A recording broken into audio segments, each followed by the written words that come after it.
Coins are more than just small pieces of metal we use to buy things. They're tiny time capsules holding stories, history, and sometimes a surprising amount of value. Today, we're diving into the fascinating world of Washington quarters, focusing on three special years: 1990, 1965, and 1995. Whether you're a casual coin collector, a treasure hunter checking your change, or just someone curious about how a simple quarter could be worth far more than 25 cents, this video will take you through each coin's history, key details, and the hidden gems to watch out for. First up, let's talk about the 1990 Washington quarter dollar, a coin that might seem pretty ordinary at first glance, but has more to it than you'd expect. By 1990, the Washington quarter had already been in circulation for almost 6 decades, first introduced in 1932 to honor the 200th anniversary of George Washington's birth.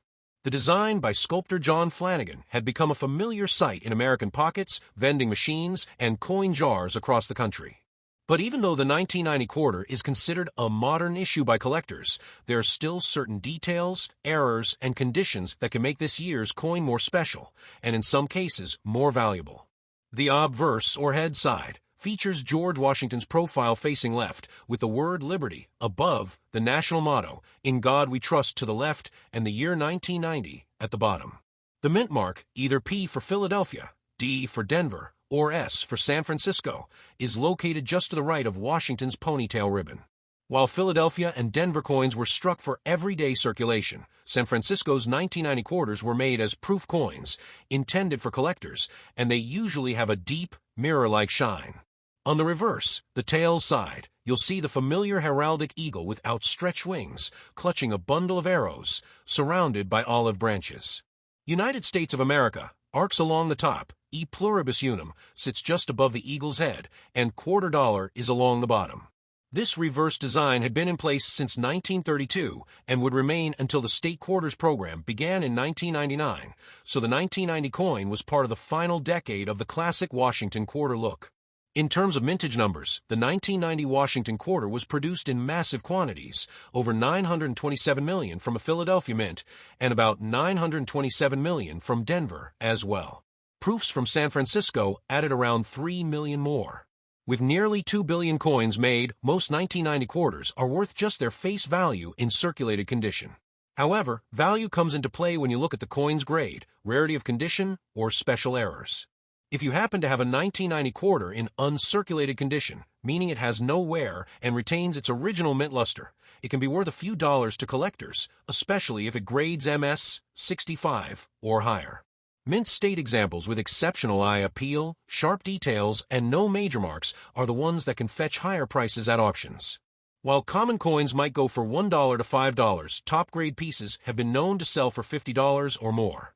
One of the interesting aspects of the 1990 Washington quarter is the existence of certain minting errors. Collectors are always on the lookout for things like off-center strikes, double dies, and clipped planchets.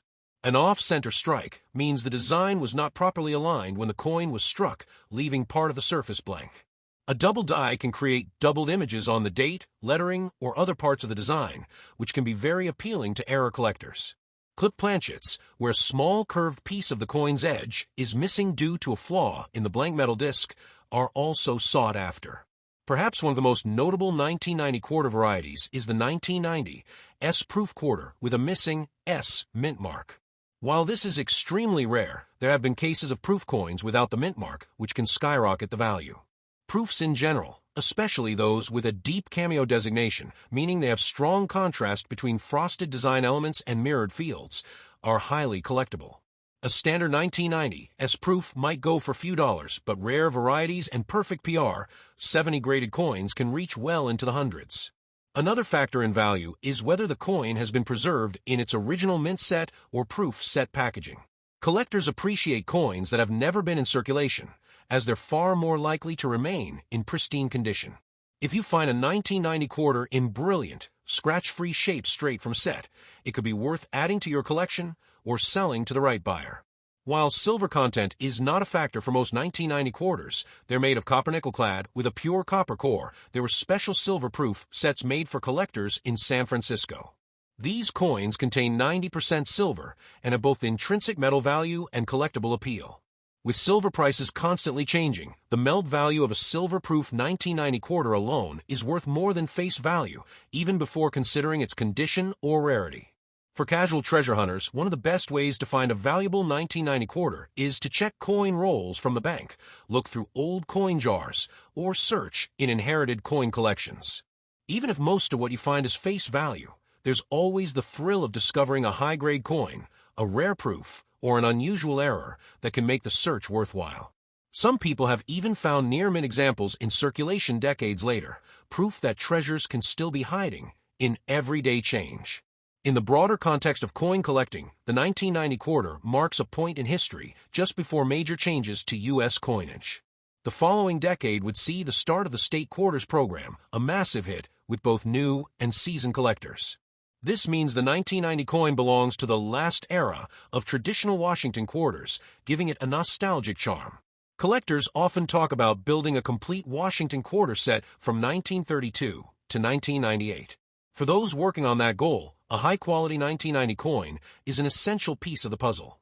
It's easy to find common examples, but perfect or near-perfect ones can be surprisingly elusive. So, while most 1990 Washington quarters might not make you rich overnight, they hold their own charm for anyone who appreciates history, craftsmanship, and the hunt for hidden value. Whether it's a proof with a deep, mirror-like shine, a rare error that slipped past quality control. Next up, we've got the 1965 Washington quarter dollar, a coin that marked one of the biggest changes in U.S. coinage history. If you know anything about coins before 1965, you'll remember that quarters used to be made of 90% silver. But starting in 1965, the U.S. Mint switched to a copper-nickel-clad composition due to rising silver prices. That means the 1965 quarter is the very first year of this new metal mix, making it an important year for collectors, even if it's not rare in the traditional sense. To set the stage, let's rewind a bit. In the early 1960s, silver prices were climbing so high that the melt value of U.S. dimes, quarters, and half dollars was getting dangerously close to, and in some cases exceeding, their face value. People started hoarding silver coins, which caused a shortage in circulation. The government decided to act, and in 1965, silver was officially removed from quarters and dimes, replaced with a clad composition, an inner core of pure copper, sandwiched between layers of copper-nickel alloy. The new coins still had the same size, weight, and design, so most people didn't notice much difference at first, except for the slight change in color and tone. The obverse still featured John Flanagan's portrait of George Washington, just as it had since 1932. Liberty runs across the top. In God We Trust sits to the left, and the date 1965 is at the bottom. You'll notice there's no mint mark. That's because in 1965, the mint temporarily stopped placing mint marks on coins in an effort to discourage collecting and hoarding during the coin shortage. So whether your quarter was minted in Philadelphia, Denver, or San Francisco that year, it won't have any letter next to Washington's ponytail ribbon. The reverse features the same heraldic eagle design that had been used for decades, wings spread wide, clutching a bundle of arrows, framed by olive branches. Above the eagle's head is E pluribus unum, while United States of America is at the top and quarter dollar is along the bottom. In terms of mintage, the 1965 quarter was produced in staggering numbers, over 1.8 billion coins. This was partly to replace the silver quarters being pulled out of circulation, and partly to meet the needs of a growing U.S. economy. With numbers like that, it's no surprise that most 1,965 quarters you find today will only be worth face value in circulated condition. But here's where it gets interesting. Some 1965 quarters were accidentally struck on leftover 90% silver planchets from 1964. These transitional error coins are extremely rare and highly valuable. A genuine 1965 silver quarter can sell for hundreds or even thousands of dollars, depending on its condition. The easiest way to check is by weighing the coin. Clad quarters weigh about 5.67 grams, while silver quarters weigh about 6.25 grams. If your 1965 quarter feels heavier and tips the scale at 6.25 grams, you might be holding a valuable mistake from the mint. Another sought-after variety is the 1965 quarter struck on dime planchets. These errors are smaller in diameter and missing parts of the design because the planchet was too small for the quarter dies. Such coins can also fetch a nice premium from error collectors. Even without errors, condition matters. Mint state MS Examples of the 1965 quarter. Coins that have never been in circulation can be worth a few dollars each, and the highest grades, MS 67 and above, can sell for over $100 at auction. Coins with full, sharp details and strong eye appeal are the ones that grab collectors' attention. Proof-like examples are another category to watch for. While the Mint did not officially produce proof sets from 1965 to 1967, they did make special mint sets, SMS, with coins of higher quality than regular circulation strikes. These SMS quarters often have a sharper strike and more luster, and high-grade SMS coins can be worth $20 to $50 or more, with perfect specimens commanding even higher prices. For anyone searching coin rolls, yard sales, or inherited collections, the 1965 quarter can still hold surprises.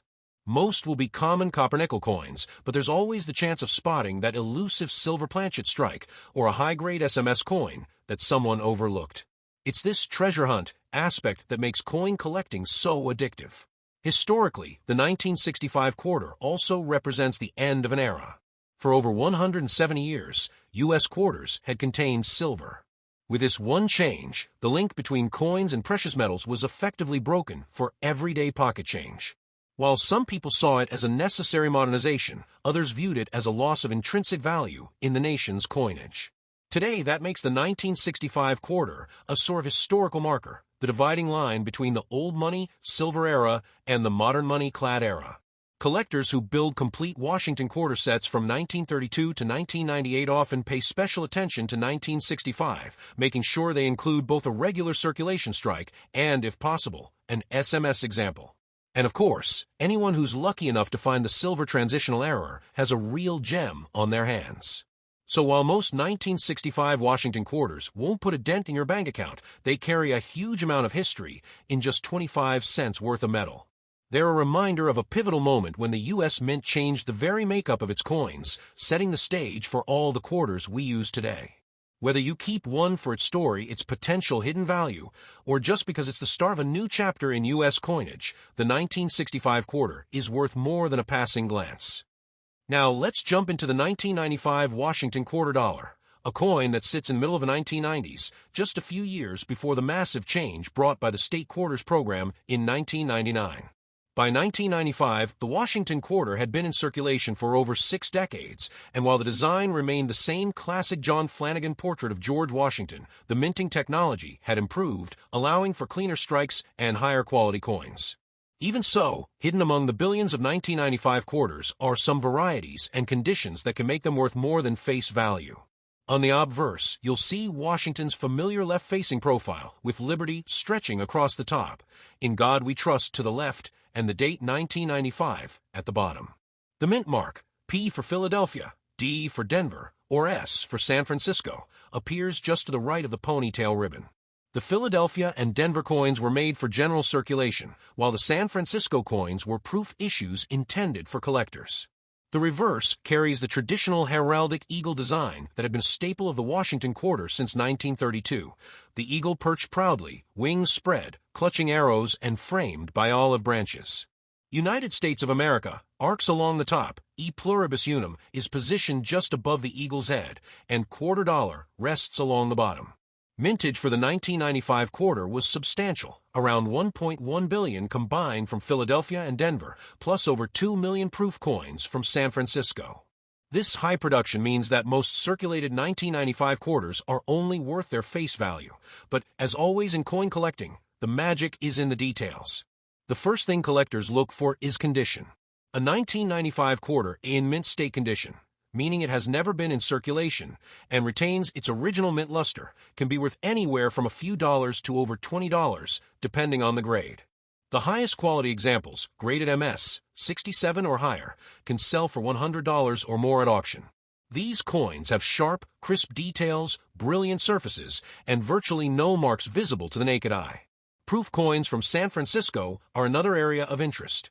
A standard 1995 S proof, with its mirror-like fields and frosted design elements, might sell for $3 to $5. But deep cameo proofs with perfect PR, 70 grades, can fetch much higher prices from serious collectors. There's also the 1995 silver-proof quarter, made from 90% silver, which carries extra value from its metal content as well as its collector appeal.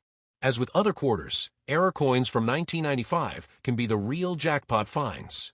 Some of the most desirable errors include double die obverse, where parts of the date or lettering appear doubled, off-center strikes, broad strikes, where the coin is struck without the protective collar, causing it to spread out, and coins struck on the wrong planchet. Each of these errors has its own range of values, with dramatic examples selling for hundreds of dollars. One particularly interesting variety is the 1995 double die reverse. On these coins, certain lettering on the reverse, especially E pluribus unum, appears doubled when viewed under magnification. This type of doubling is caused during the die creation process and is a favorite among error and variety hunters. When it comes to searching for valuable 1995 quarters, bankrolls and old coin collections are a great place to start. While you might go through hundreds of coins before finding something special, the thrill of spotting a perfect mint state coin or a dramatic error makes it worthwhile. And since 1995 was relatively recent, high-grade examples are still out there waiting to be discovered. The 1995 quarter also holds a place in the broader history of U.S. coinage as part of the final stretch before the state quarters program revolutionized collecting. From 1999 onward, the reverse designs changed every few months to feature different states, bringing millions of new collectors into the hobby. This means the 1995 quarter belongs to the last generation of the classic eagle reverse, which many traditionalists still prefer for its timeless look. For collectors building a complete Washington quarter set from 1932 to 1998, the 1995 coin is a must-have. Most people can find a common circulated example easily, but dedicated collectors aim for the highest possible grade or hunt for rare varieties to make their set truly stand out. It's also worth mentioning that coins from this era can tone beautifully over time, developing colors like gold, blue, or violet around the edges due to natural oxidation of the metal. Attractive toning can sometimes boost a coin's value, especially when combined with high-grade preservation.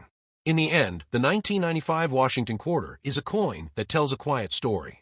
It's not a famous rarity like some older coins, but it marks the calm before a storm of change in the world of U.S. coin collecting. It's a reminder that even coins minted in huge numbers can have hidden gems among them, whether that's a flawless mint state example, a rare proof, or a quirky mint error that slipped past inspection. So next time you come across a 1995 quarter, don't just toss it into your pocket without a second look. Check the condition, look for mint marks, and keep an eye out for doubling, off-center strikes, or anything unusual. You might just find a coin that's worth far more than 25 cents, and even if you don't, you'll still be holding a little piece of American coinage history.